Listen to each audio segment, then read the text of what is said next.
You are listening to Leaders and Legends, a podcast produced by Veteran Strategies and featuring conversations with fascinating and impactful men and women who have shaped our world, our communities, and our history. My name is Robert Vane, Principal of Veteran Strategies, and your host for our discussion. You are listening to Leaders and Legends, a podcast presented by Veteran Strategies, a local veteran public relations enterprise, and sponsored by Girl Scouts of Central Indiana, Garmond Construction, the law firm of Bose, McKinney, and Evans, and the Bose Public Affairs Group, the McGinley's Golden Ace Inn, and McAllister Machinery, your friendly neighborhood Caterpillar dealer. You may find all your sales and rental equipment needs at McAllister.com. We are pleased to announce our podcast is now a member of the All Indiana Podcast Network. In partnership with Wish TV, you can find Leaders and Legends at allindianapodcastnetwork.com. Thinking of starting a podcast or need to host a public meeting? Let Leaders and Legends LLC be your partner as you look for new ways to communicate your message. Please contact Chris Spangle and me at leadersandlegends.net. Thank you for joining us on the Leaders and Legends podcast. Our guest today is Sarah Taylor, whom I am very, very pleased to say that I've known for quite a long time. She is joined today by Danielle Shockey, CEO, Girl Scouts of Central Indiana, as co-host. We're thrilled to have you, Sarah. Thank you very much for your time. Thank you for asking me. Well, I'm going to turn this over to Danielle, but before I do, when it comes back to me, just make sure you have an answer ready for how in the world did you get so lucky to land David Taylor? Happy to. Go ahead, Danielle. Well, welcome, Sarah. And I have to say, fellow Girl Scout, I think that's fabulous that that's been a part of your story. And I certainly want to hear about that. And I know our listeners do as well. But there's a whole lot more to you than probably the Girl Scout background and a cookie that you may have sold. Although I hope it's, like I said, somehow led to your success. But before we get to that, so right now you're the executive director of the Hoosier Lottery. And I bet a lot of people don't really understand what is the construct of the Hoosier Lottery within the state, government, if you will. Is it an agency? Is it not? What is the mission of the Hoosier Lottery? Again, I think some of us know in part, but maybe just help our listeners understand what that means to be the executive director of the Hoosier Lottery. All right. Well, I've been there 7 years now, and our mission is to maximize revenue to the state of Indiana in a socially responsible way. So we're tasked with using our products, selling our products, licensing retailers, investigating any concerns, and in the end, after marketing and distributing those products and selling them, returning those monies to the state of Indiana. But the first thing we do after selling the product is we pay the winners. So that's the biggest chunk of where our money goes.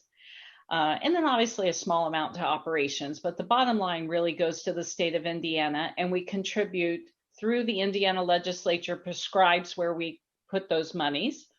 And there are 3 funds. Annually, we give $30 million to the local police and firefighter pension fund, $30 million to our local or our retired teachers fund, I should say. And lastly, the lottery surplus fund. And that was renamed not too long ago through the legislative process, formerly known as the Build Indiana Fund. But our money's in there primarily due the offset of the motor vehicle excise tax. So many Hoosiers remember maybe when they paid more, if you will, for their license plate. And now it is offset by those monies. There's also a little bit of technology money in there for schools and libraries. Fabulous. Perfect. So being the executive director, you are responsible for all those things, but do you ever get to be a part of like the really fun winner stories? Like what I want to ask you is, what's your favorite, winner, if you will, that you've gotten to know their story? Well, it is fun to be a part of the winning experience. And as I said in our mission, we want it done in a socially responsible way. And so we contribute heavily to the concept of positive play and encouraging our players to know their game, know their odds, set their limits, and stay within it. And that's important for us too. And we message heavily about playing responsibly. And we take it to heart. We really do. And we love those winning experiences. And so all around in 92 counties, there are folks that might just be winning a free ticket, quite honestly. They might be winning a smaller amount off a scratch off. And then there are those occasions where we have someone come in that has won multi-million dollars. And it is very exciting. But the great thing about Hoosiers and our winners are, quite honestly, Midwestern, practical, common sense. They know to likely consider seeking financial and legal advice when it gets to a certain number. You hear wonderful stories like, I was getting ready to get a used car. This allows me to think about, I might go ahead and get a new car. I'm going to add a deck on to my house. Now I'm talking the medium wins, if you will. The multi-million dollar wins. We've had a Powerball and a Mega both in the 3 digits millions while I have been there, and it's just very exciting. And they usually set themselves in an incorporated or some type of entity legally to make the claim. But we get to hear the stories behind the stories, and folks are so sincere. They want to help others. They want to help their families.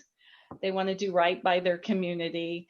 And like I said, just some of those wins that come in, whether it's 1,000 or more, they just come in and they want to just have a little bit of change. So we really champion their dreams, big and small, and we do it in what we believe is a very responsible way. So favorite winners. Some of my favorite memories, we're 31 years old, if you will, and we were launched in 1989. But in our 25th year, we brought back the infamous Hoosier Millionaire Show, and it aired for many years. And we anointed a lot of $1 million winners on that show over the years. And the hosts and hostess were well known. And those were some of my fondest memories. Is on the 25th anniversary, we took the road show out. We went around the state of Indiana, had some regional shows, had a final show at the state fair culminating in a win. And it was just awesome. People talked to me about that show. Now, it may be a memory that they sat and watched it with grandparents, because it's not been viewed for quite some time, but we just have great nostalgic memories of those. And like I said, for the current winners now, it's just, again, I'm just so pleased that they can find joy in doing something a little different, whether it's getting one additional bedroom on a house they were already building or thinking about purchasing, to just really smart decisions, not that we judge, but it's awesome. Well, I appreciate what you said about Midwest. I would think that probably has a lot to do with it. What about, so does it sell itself, or is there a huge amount of strategy that goes into remaining relevant? How does that work in something that it appears to be fairly successful? Obviously, you very good work for our state. But yeah, how does that work for you? So the core products really are draw games and scratch off games. And it's a product portfolio. And so there is brand management and there's management of that portfolio. And we have professionals that do it for us. And we also have subcontracts and others. So it's a huge team effort, involves lots of folks. And there is an annual business plan and a strategy to it all. And you do need to remain relevant and engaged. So the products, in some cases, change themselves over time. You change a prize structure or a matrix to a draw game. The types of scratch-off tickets you bring, we have folks that just on occasion might stop in while they're getting gas, buy a $1 ticket.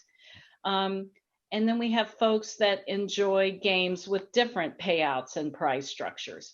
We also have a $3 ticket area where prize structure where it's a little bit they enjoy maybe a bingo game or a crossword. It takes a little bit longer time for them to have that enjoyment or entertainment. And so we have products that fit into that $3 price range. And so just over time, you get to know your players. We do market research, as you can imagine, and focus groups, and work with the advertising agency and the media buyers. We have a long-term arrangement with IGT Indiana that we sourced sales, marketing, and distribution of the product to. So they really are combing through what's best practices and what's going on in the industry overall, and bring a lot of sophistication to those decisions based on data and sales.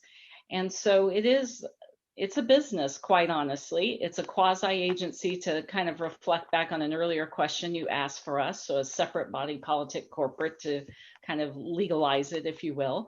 But we have a lot of things that we beat to the same beat that other state agencies do. The difference is we're tasked with making money. And like I said, in a socially responsible way. How is, so I'm old enough and I grew up in Indianapolis. I remember when the lottery started and we had the first scratch off at the gas station on the corner. And in my memory, and I'm asking, is this a myth or not? I recall that it seemed like everybody was winning, like $1 or a free ticket. And that was in my, again, I'm not gonna say how old I was then, but I remember thinking, that's brilliant, right? You're going to keep us coming back for more. Is that a myth, or is it similar to the things they say about Vegas and the slots machines, right? You need to keep a certain formulaic component in the winning strategy. Does that myth or not? Well, we are a game of chance, and we have odds and rules listed on our website. There's information on the back of every ticket. We have a hotline. We encourage folks to familiarize themselves with all those tools. We also have a free mobile app. And we're a game of chance. And like I said, we set those odds. We ask you to know that. So a $1 ticket has a certain type of payout, if you will. And a higher price ticket will have a higher payout, if you will. And so that's kind of the strategy behind it, how the ticket itself works in the product portfolio. We do know that we have core players. We have folks that enjoy playing our big national draw games, Powerball and Mega Millions. Those are drawn twice weekly currently. And so they think, oh, when I'm out, I'm going to go ahead and get a ticket for tonight's draw or for this week's drawings. And they might be very regular in it. Matter of fact, we have people tell us they play their parents' numbers, or they play the birth dates or their favorite numbers. We also have lots of folks that say, I'm not as familiar with it, but right now, while jackpots are rolling and it kind of has captured some national media interest, how do I go about doing it? And they choose to do a quick pick, which just allows them to have the computer, if you will, the random number generator, generate their numbers for that upcoming draw. And then we have on the scratch side, like I said, folks that engage just on occasion when they're in and they happen to see something. We do on occasion have what are tickets that, for example, we've had a Ghostbusters ticket. You hear about tickets like Wheel of Fortune and other things that tie to bigger, maybe it's a second chance opportunity. Maybe they're going to Las Vegas if they win a trip. And so there's experiences, and that kind of ties back to relevance. But I would simply say this on the ticket and your reflection back to when they first came out. It just depends on the tickets and the design, the price point, and the payout on those winning experiences. Like I said, it's a long time ago memory, and it was my feeling at that time, and it might have just been my one gas station and the few, so hope that wasn't too much of a question. No. So Robert, did you want to chime in there with something? You're laughing at me. No, I wanted to ask Sarah very quickly and then go back to you, Danielle. Sarah, have you ever been in line at the grocery store or the convenience store or the gas station, and you're in a hurry and there's somebody in front of you buying $200 worth of lottery tickets, and you're like, well, do I get mad or say, thank you very much for your support? When it is, when we call it kind of that water cooler treatment or national media exposure, when a jackpot's rolling and they start talking about it in their daily show, and we get the earned media, that's the time that I'll stop by our retailers. Pandemic has obviously enforce social distancing, and rightfully so, and people standing in lines and being careful. But it is fun to stop by, make sure the retailers are doing okay and how the players are doing. And often I'm not behind in the line, hopefully. And yeah, that's fun. I bet it drives your husband crazy, knowing how impatient he is. Danielle, may I ask one more question? And then back to you. Yeah. Are people who work for the lottery? I have actually never played the lottery, Sarah. Very sorry. Forgive me. You're not getting any of my money. I have bought Girl Scout cookies, though. Do people who are you prohibited from playing the lottery if you work for the lottery? We are. In Indiana, we have state law that prohibits us and our family, our household members, if you will, from playing the lottery. When we're out of state, I know that I can look at a scratch off ticket, and if it's not somehow tied to one that we're doing here where there's maybe a second chance prize out in Vegas or something like that, I could do it. I did not play the lottery before arriving here. I had bought maybe one Powerball ticket for my now deceased mother-in-law, but at the time she enjoyed the lottery. But I enjoy, people are attracted to them for different reasons. Like I said, the extended play of a bingo or a crossword, or they like it because it had a brand on there like Ghostbusters. And the problem is I buy them sometimes when I cross state lines, but then I never scratch them. I just enjoy the art. And since I'm in the industry. Go ahead, Danielle. Sorry. No, that was a good question. Actually, I love your question about standing in line. Yes, sometimes that certainly does happen to all of us out there. Sarah, tell us a little bit about, so I think there's a couple, what I'm going to say trends, but online gaming, betting, sports betting that, is new to us in Indiana, new to Hoosiers, relatively new. Has that impacted the Hoosier Lottery and your revenue? Well, we obviously watch closely what goes on with other light entertainment type opportunities. And we have had some good results these prior years and look forward to having another good year when we close our books at the end of this year. And so you're always mindful of other choices that folks have to make, and you watch that in an industry. Overall, in the lottery industry, some states' lotteries have different obligations than ours, in the sense of a small number of them have been tasked with sports wagering, for example. Not many, but a few. And so you learn indirectly about it. But quite honestly, we stay in our lane, and our lane is selling scratch off and draw games at our 4,400 retailers across the state of Indiana. And we do keep an eye on trends in our industry and in the gaming industry as a whole, just so we're aware. And is there a trend? Is the online betting indicative of an online trend that somehow could translate into anything with the games of chance, the Hoosier Lottery, that you would look at to the future or are looking at? Is that a model? Well, our annual business plan puts forth in these past couple of plans, especially about future innovation, just the idea that we do keep an eye on what's going on. I will say, as I think every industry that I'm aware of, this pandemic has had all of us reflect on consumer behavior. We work with many retailers that do buy online, pick up in store of other products beyond ours, not ours. And so there are lots of trends in the marketplace that we're keeping a close eye on. That's actually, I hadn't thought of that. Can you, in the COVID environment, has there been allowability for the delivery of a lottery ticket with my groceries if in fact the retailer does sell lottery tickets? We do not currently have that process here in the state of Indiana, just meaning that hasn't been worked out with any retailer by any means. I think there's so many that are busy with just trying to rethink whether they're doing delivery or that buy online, pick up in store for traditional products, that some of the other, if you will, age-gated products and other things were 18 and older, as you may know, in our situation. So I think that they've got a lot on the menu to deal with first. Well, we have delivery of lots of things that are age-gated. That's a new word I didn't know, age-gated. So I guess it's possible, right? That there could be a delivery system with lottery. Well, one day, you never know. Our bread and butter, if you will, really are the retailers. Yeah, absolutely. Well, I'm going to do a pitch for Girl Scouts right now. So Grubhub is a national partner. So to your point about COVID, you have to look at the way you do things.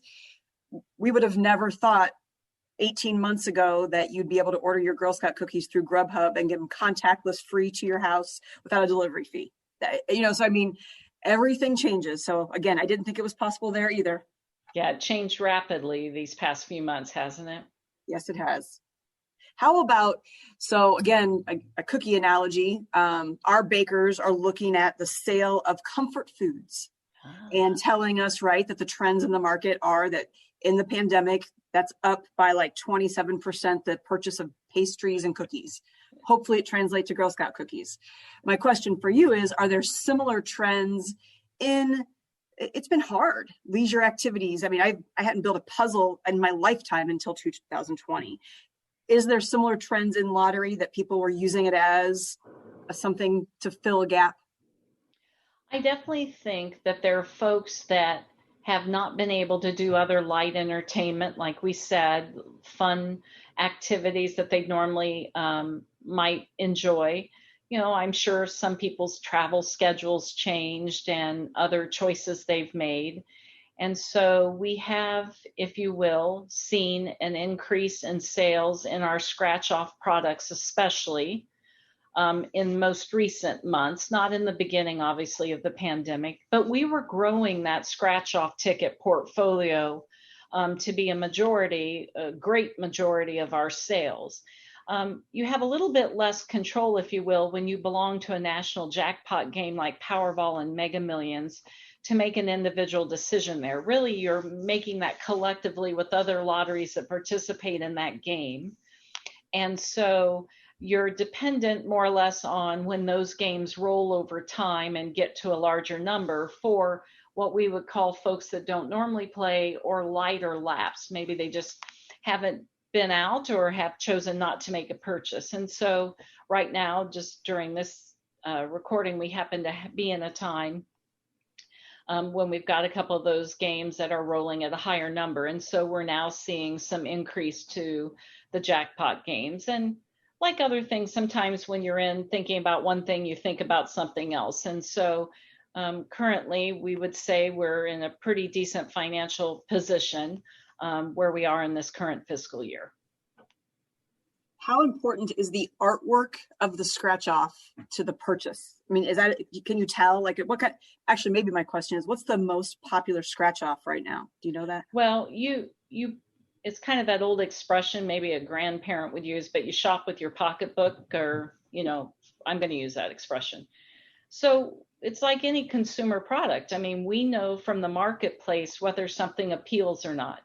We put out tickets. We'd like to think they're all going to be winners, if you will, in our eyes. We like them for their artwork. We love the color. We love the schematic. We love how it's set up.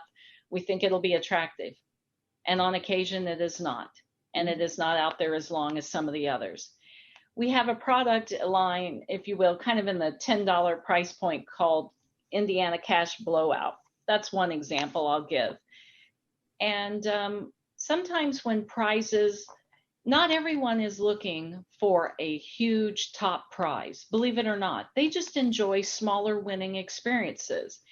And that opportunity at winning an amount and getting, perhaps they choose to buy another ticket and get another small amount, perhaps after some win, they enjoy that. And so we, not only is it the look of the ticket, or like I talked about the extended play where someone might enjoy that longer time to solve the puzzle, if you will, sort of uncover the boxes.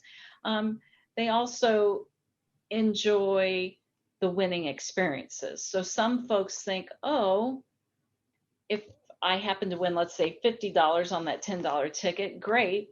At some point, I might enjoy another one. It may be a non-winner, quite honestly. So what we do have on our $1 and $2 price points, especially for folks that are new to playing a lottery scratch off, we have a second chance opportunity where if it's a non-winner, they can go and for free sign up at our My Lottery from our website. And My Lottery is like a loyalty club.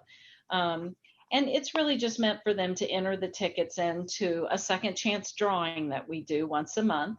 And they might win a smaller prize off a non-winning ticket. And that's pretty exciting.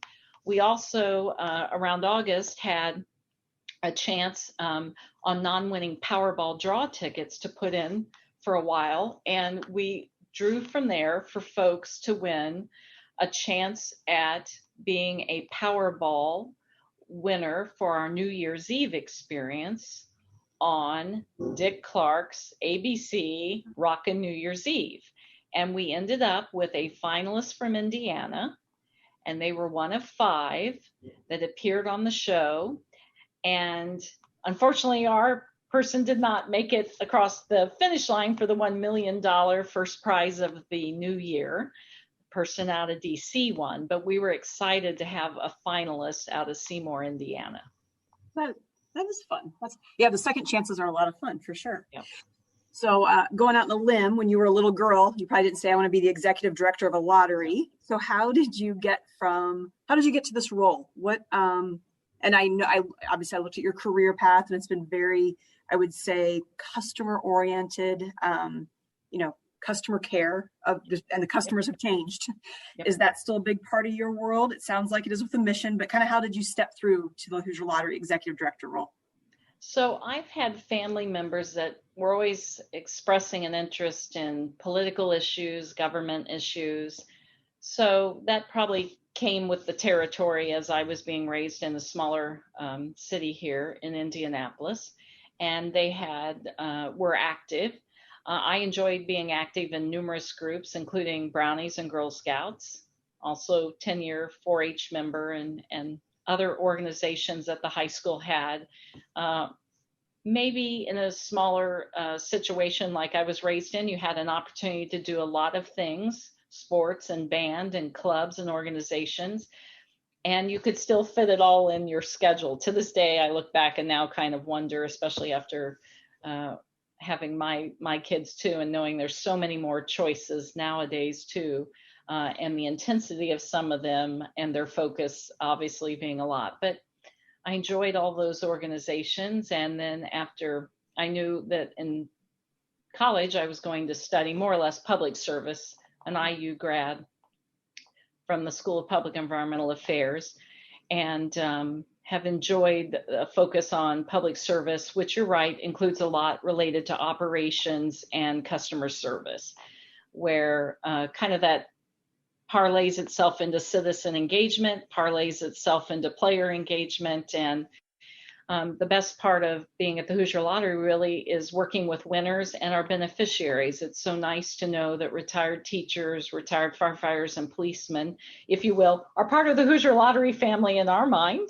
We feel a close connection to them. And so that's kind of one contact and government opportunity led itself to another for the most part. Well, thank you for all of your service and all of the roles you've had, which seems like a great way to bring Robert back in a little bit, because you and he know each other through some government service. Is that not right, Robert? Yes. And it was a thrill to work with Sarah. Let me thank the sponsors very quickly before we move on. You are listening to Leaders and Legends, a podcast presented by Veteran Strategies, a local veteran public relations enterprise, and sponsored by Girl Scouts of Central Indiana, Garmond Construction, the law firm of Bose, McKinney, and Evans, and the Bose Public Affairs Group, the McGinley's Golden Ace Inn, and McAllister Machinery, your friendly neighborhood Caterpillar dealer. Sarah Taylor knew P.E. McAllister very, very well. Sarah, is there a particular Hoosier leader or legend you especially admire? Well, when I was Marion County Clerk, everyone was kind enough to take me under their wing. But I do think back to my opportunity to meet Judge Sarah Evans Barker. And I feel like she was someone, whether she would know it or not, had obviously made a great impression upon me. And I've always enjoyed watching her career and her approach to things. And so I feel like I learned from her. There are so many of those that have helped me in the political and government side, if you will, because I really find that what I enjoy is that servant side, the public service side of this. So there were many folks that I got to know in those early days that always helped me make connections that just led from one thing to another. I know that you and I served Mayor Greg Ballard together, and I have great memories there. I have great memories of the county elected officials I served with, and have just great respect for so many in this service. I know sometimes on occasion there's a disappointment with a public servant, but I feel like day in, day out, it isn't not only the leaders but the team members that we've had over the years in those various government jobs I've worked in. And it's tough at times, but I've just met some great people. Let me get your impressions on one person I know you think the world of. Judge Sarah Evans Barker was a podcast guest of Danielle and I's. We had a terrific conversation with her. But let me mention another podcast guest we interviewed, and give me some thoughts about her, because she's recently retired from public service for now, perhaps, and that's Susan Brooks. Oh my gosh. They're sad, obviously, to hear when she was ready to make that decision to leave her role. But I think back to her too in some of those earliest days when I was getting my feet wet here locally. And again, someone that just naturally gains your respect the moment they start talking, same as the judge. And what a sharp person, how talented both those ladies are. Susan, just what a great representative she's been for Indiana. Another rock star. I can't say enough great things about Susan. Absolutely. It's a little bit of a leap for those of us who become enamored with politics at a young age. We sometimes joke and have conversations with people. What's the first thing you can remember? I can remember Watergate summer 73. That's kind of like the earliest event I can remember. And well, perhaps Nixon isn't the best springboard to public service or interest in politics, even though I'm a big fan. That's something that you kind of nurture as you grow older. But the leap from being interested in politics to being involved in politics to putting your name on the ballot is Canyon-esque. What made you, or who helped you, decide to put your name on the ballot? I believe 1994 is when you were elected Marion County Clerk. It was a great year for Republicans. Mm-hmm. Also saw the election of Scott Newman as prosecutor and a huge upset over Jeff Modisette. But there had to be some real soul searching and a little bit of hesitation, along with the belief that this is an opportunity for you. What was that thought process, and who kind of said, "Come on, Sarah, do it"? So I definitely have early, political memories, but one honestly that probably resonated because of the age and time was just, Ronald Reagan's election as president. So I kind of remember that point in time, and then going off to school and studying about public affairs, and like I said, at SPIA. My plan was to always hopefully work behind the scenes in government, making a difference. And I could at times help on the campaign side where needed. And I also enjoyed, obviously, true public service. And so was a little surprised when I was approached by a few folks that I had supported or they had worked with me in campaigns to have an interest. I remember going home to David and just my husband saying, I've kind of been asked if I've had an interest in running. And I was like, I had never thought of myself in that way. I had always been someone behind the person that had the elected official role, supporting them either in a campaign way or in a public service way. And my husband's like, haven't you been preparing for this all your life? Now, again, my life was still pretty short now. Definitely that's been a while. And it Were you caught at me the off sheriff's guard. department? Let me ask you, forgive me for interrupting. Yes, I'm very sorry. Were you at the sheriff's department yes, working there when you decided to run for clerk? I yes, thought so. McAtee was sheriff, but yes, Cotty was the Republican nominee that year yes, for sheriff. So there was some continuity in county yes. government for you. Yes, and so I thought, oh, I might take a leave of absence and help with the sheriff's race in some way, or just continue with public service. And so when it was considered whether I'd like to run with some of the other county wides to be considered, like I said, no, it was a shock to me. I was so surprised that David recognized that maybe it was a good fit. And so I just quickly sought out some counsel. And, there were the Rex Earlys of the world and Russ Brown and Jack Cotty and others that were active at the time. And John Sweezy was chairman and others. And the current office holder at the time was Faye Mallory. And so pretty exciting. Mayor Goldsmith and others were, obviously heavily involved in the Indianapolis scene, and various folks were kind enough to talk to me and or be folks that I looked to for advice, or just even the knowledge that they served, and could I also be a part of it. Let me bring up the name of a previous podcast guest as well, who if memory serves, was instrumental in your kind of political strategy and approach and logistics, and that is the wonderful, amazing Lisa Dietrich. Oh my gosh. There's so many names I hate to say because I'm going to leave people off, but Lisa is core too. Lisa, right away, she actually had known my mother a little bit through relationships with Mayor Hudnut, if you will. And so you come to town after college, you're trying to figure out where you're going to go, and you meet with various people. And Lisa was one of those, kind enough to take some time with me, and then just jump on board immediately. Anytime I express an interest in something, she chaired my campaign committee, and I'm just very grateful.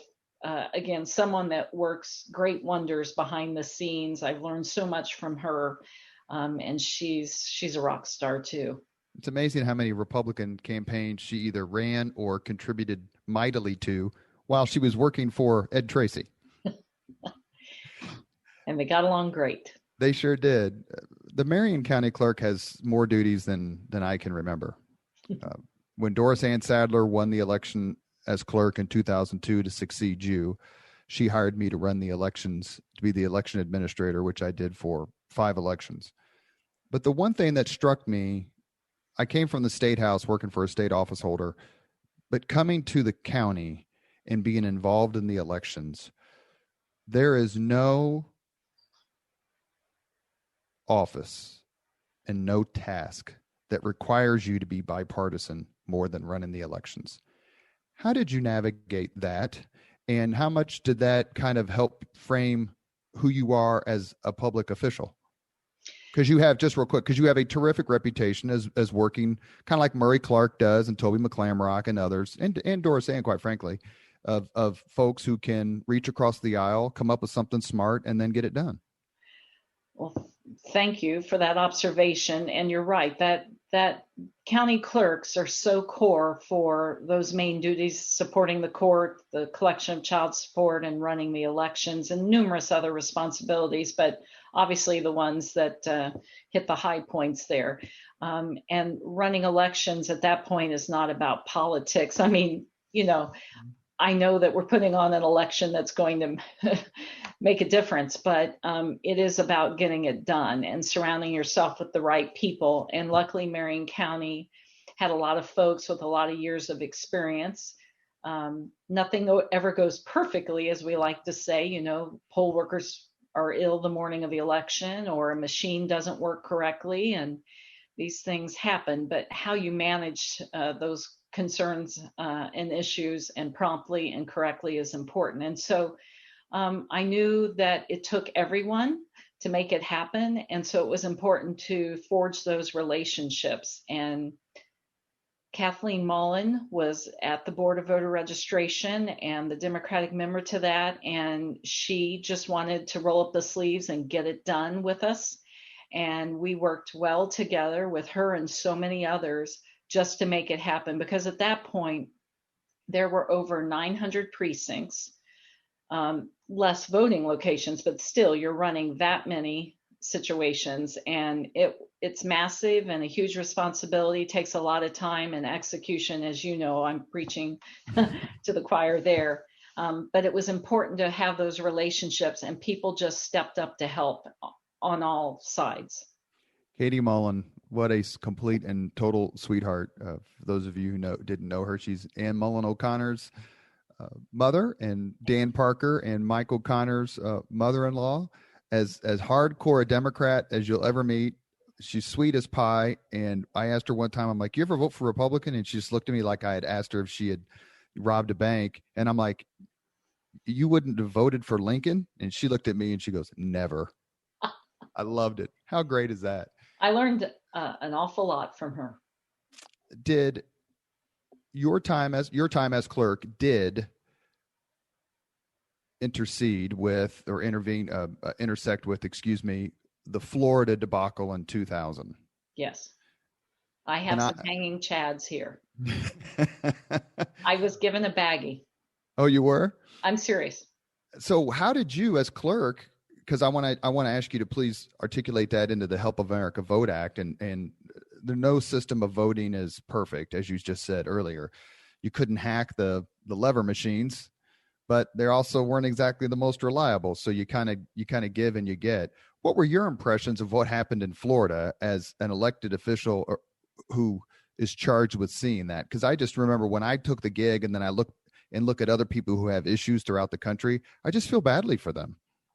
Yeah, I mean, and that's why I said we were all in an association together, and later, as they're disposing of things, there's some of that stuff they sweep off the floor, and they seriously put them in clear little Ziplocs, and everybody got a little piece of that. And you watch it a little bit from afar, kind of holding your breath. I mean, we hold our breath while we certify the elections.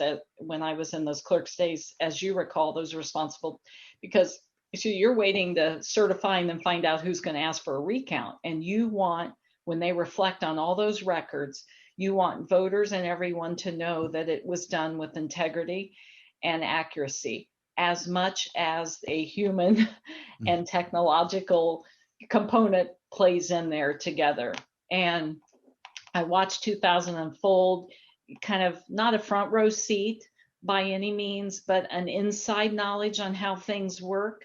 Each state obviously has its own election laws, but things work mostly in similar ways. And so it was scary, and our industry clearly knew that at that point the federal government, through through our legislative representatives to Congress, were likely to make changes.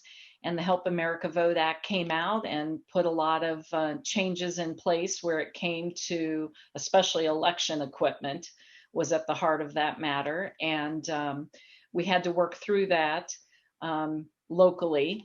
And then a Help America Vote Act plan, if you will, had to be submitted here from the state to the feds and seek approval and funding. And from there, all those changes unfolded in statewide voter registration and in election equipment. One of the other functions of the Marion County clerk is to marry people.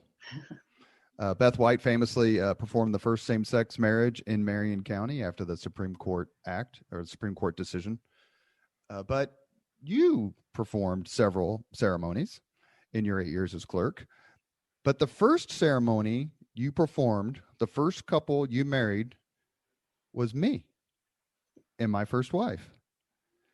And I remember meeting you and you saying, I have never done this before, so please be patient. And my response was, neither have I. Now, I've subsequently added to that total.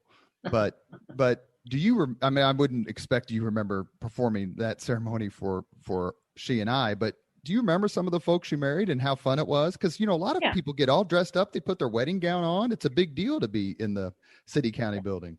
I do actually think maybe I remember that, quite honestly. And I do, it was something Faye had done. So it's at some point you kind of like, what's going on? Like, what these people are showing up, and they're showing up to the, if you will, our city-county building, our courthouse, and they're looking for, is it a judge in other old-fashioned terms, or not old-fashioned terms, but terms in other places, justice of the peace.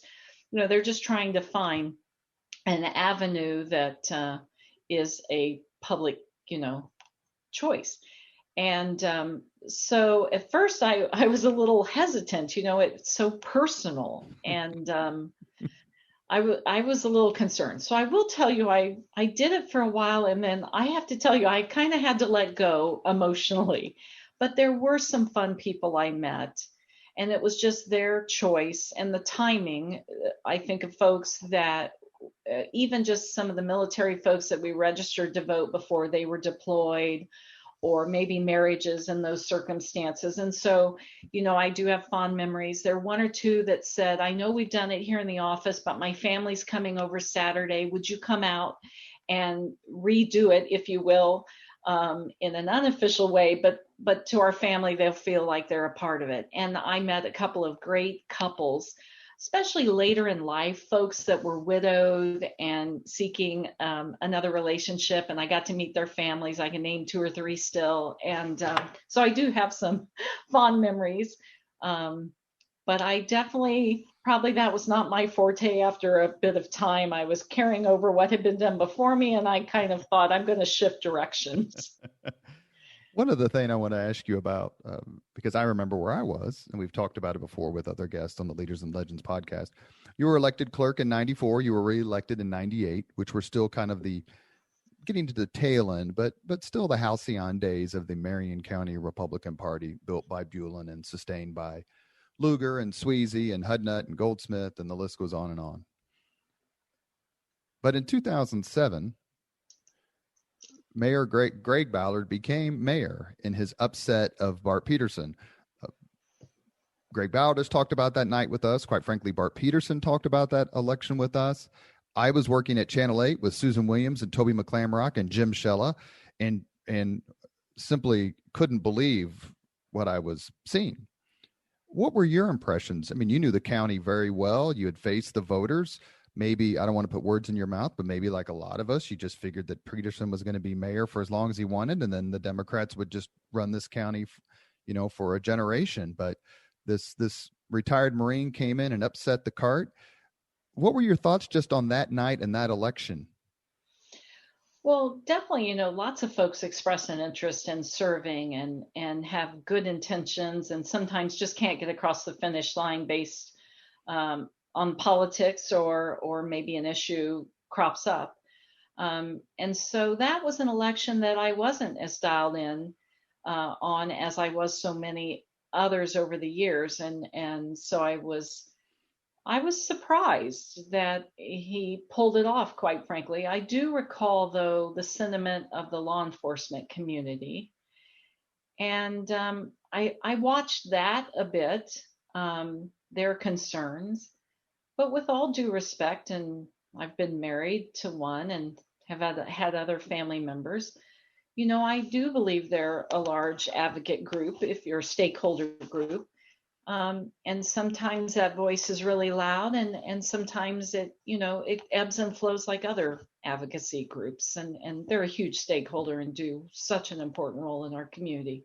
And they had concerns, as I recall. And so that was maybe where I was a little bit less surprised, because the momentum there seemed like would you ever monitor that in the future, as a litmus test? I had just left from being communications director at the Indiana Republican Party, was working for a company called Shield Sexton. I'd been there 7 days when Ballard won.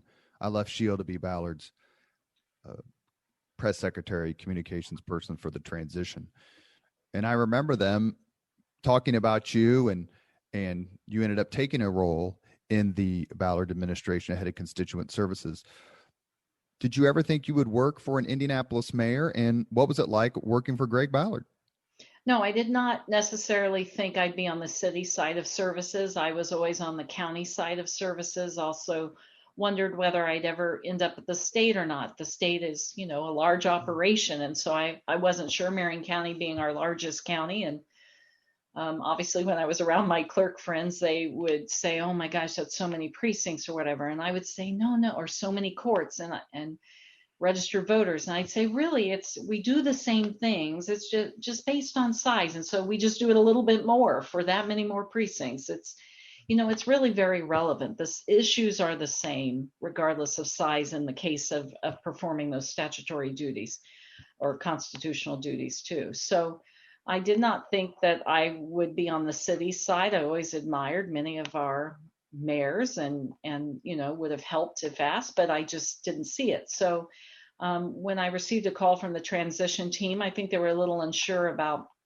what exactly a role might be, but would I at least talk about it? And I remember saying, so tell me a little bit about the military side of him, since it's a huge part of his life and his way of operating. I don't know if my way would gel, quite honestly, with the guardrails that might come with that directness. And they're like, no, you'll find that he's, very approachable. And I think you're going to be pleasantly surprised, to be honest. And so I said, well, I'll think about it. And I received a couple of calls from pretty important folks just saying, please think about it.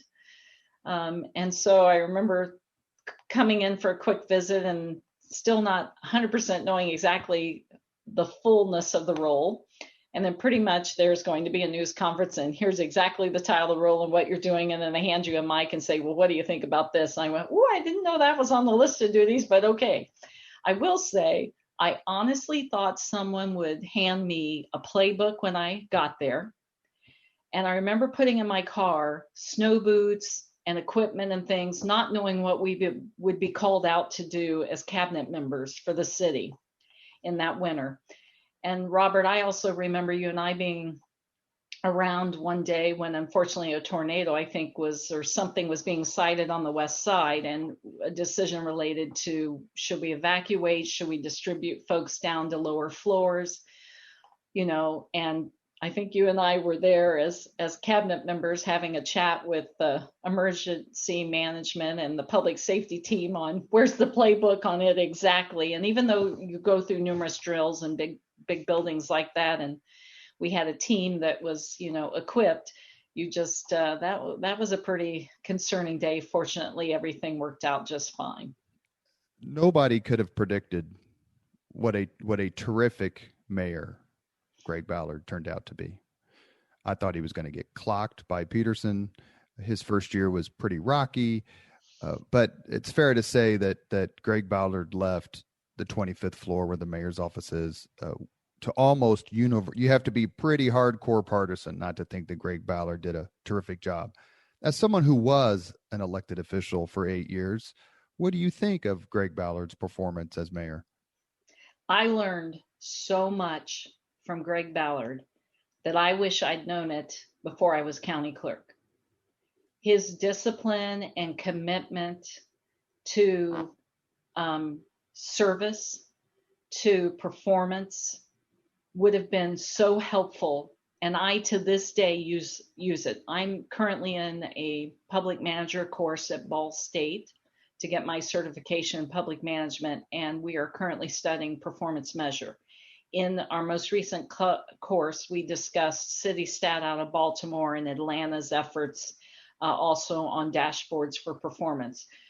He created that IndyStat program with Michael Huber and everyone taking the lead on that. But I learned so much from him on performance management, on servant leadership and service. And so when Governor Pence was kind enough to have his team outreach about some opportunities at the state, those just really set you up well for being helpful to another administration in a different role, because Six Sigma, process improvement, the engagement of partners outside of the public realm, at corporations and others to help us. I can cite numerous things that he did that were just unbelievable. And his hands-on approach, Winnie and Mayor Ballard are everywhere. And that was awesome. He was always, always on the floor, if not out and about, and always could pop in your office or ask you a question. And got a couple of funny stories there where he has certain rules about PowerPoints, if you will, the military coming out in him, I think, and his leadership rules. And, I once gave him a really big pitch to make a major change at the Mayor's Action Center, which rolled up to constituent services that I was the director of. And at the end, it was kind of like, you could have done it in 3 slides or 6 slides. I had like 40 teed up because I wanted to really make that pitch. So I have great memories and respect for him. Last question before I turn it over to Danielle for her final segment. And Danielle's going to ask you the 5 questions. I'm going to ask you the same question I asked Susan Brooks. You ready? Yes. What's it like being married to a dreamboat named David? Well, I love your husband. You have terrific kids. It's a wonderful marriage. I think the world of him.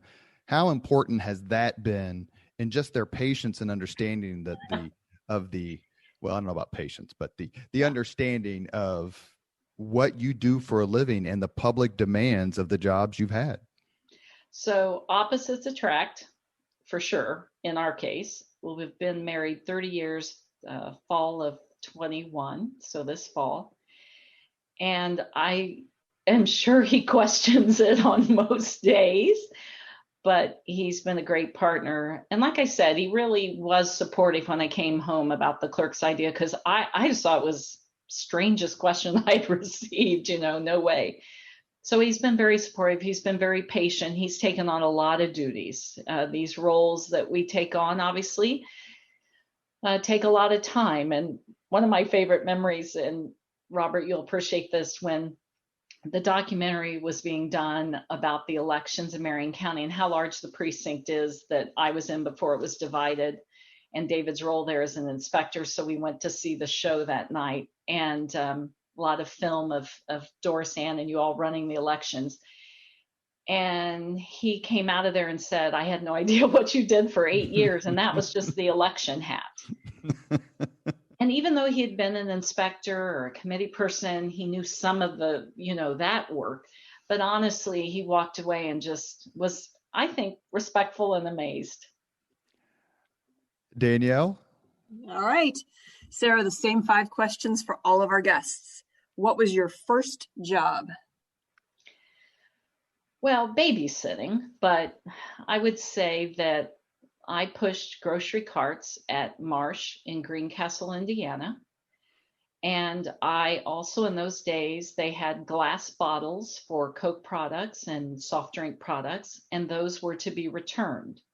And so we had a responsibility for returning those bottles, and we would go out in the parking lot and get the carts. And that was not when there was any equipment to help you bring the carts in.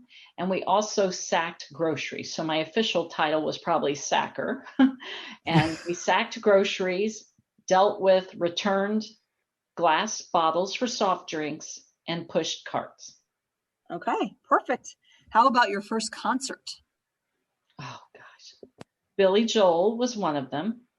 I found a couple of tickets the other night. I should have probably had those out handy. I have them in a little bit of a scrapbook now.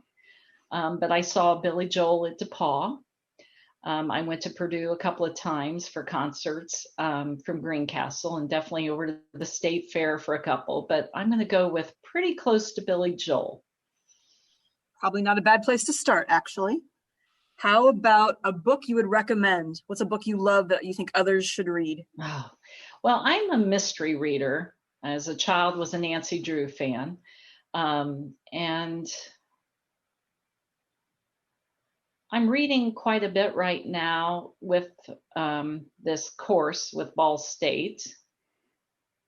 So First Break All the Rules is one that kind of comes to mind. I saw a teaser the other day on Book TV about Conscious Leader, the Whole Foods gentleman, and your purpose on why you do what you do and doing it conscientiously to many purposes. So I might pick that one up. So I don't think I'm gonna give a recommendation. I'll just kind of let you know what I've been reading, if that's okay.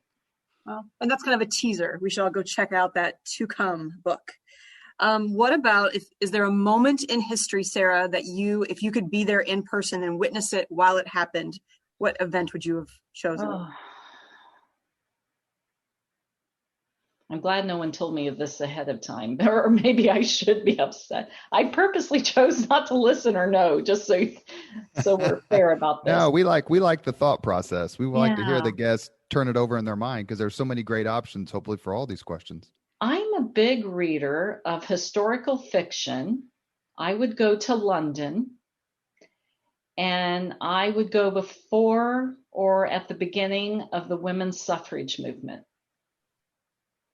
Very fitting as we just wrapped up the 100th anniversary. Yes, enjoyed that celebration. Enjoyed also seeing a bit of it over in London when I had a chance. All right, last one. If you could have dinner 2 hours uninterrupted with someone living today, who would you choose? I think I'd choose Governor Holcomb. Speaking of a history nut. And Lincoln. Yeah, so I would love to see his collection. Of the presidential signatures? Of the presidential signatures, and I would love to spend that time with him. Well, maybe he's a listener, and maybe from that, you will get a lunch invitation. Because, Robert, I don't think anybody's ever said Governor Holcomb yet, have they? Nobody said Governor Holcomb yet, but I'm an unabashed fan. He's a terrific person. He's a veteran. He's a history nut. And quite frankly, I think he's doing the best you can absolutely do given the current turmoil. I really enjoy working for him. And I enjoyed my service, obviously, to Governor Pence and to Mayor Ballard and all those before. What about when you and I both worked for David Wu? Did you enjoy that service? Thank goodness Marion County had David Wu. I remember sitting on a difficult election day where for just a moment the truck hadn't returned with the supplies, and David finally felt like, it's taking a little bit longer than it should. He better call me. And I remember going outside here on a step and almost having a moment of a tear, like, oh boy, this is not going to be good. And luckily, a short time later, it was on its way. It just had one little stop that they shouldn't have stopped for. And I don't even recall the stop, but it's just they're supposed to come directly. I'm sure someone had to go to the bathroom or get a drink, but still, it's important you return timely with those. And so I remember David Wu calling. It's a fun memory.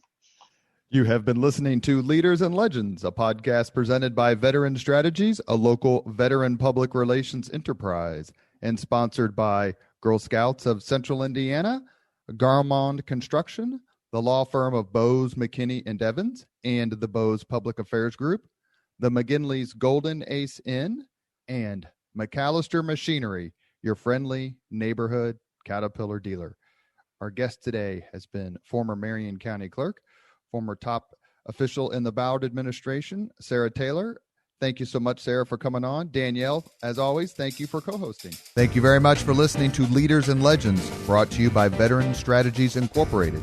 If you want to contact us about this program or our menu of public relations services, please send us an email at robert@veteranstrategies.com. That's robert@veteranstrategies.com.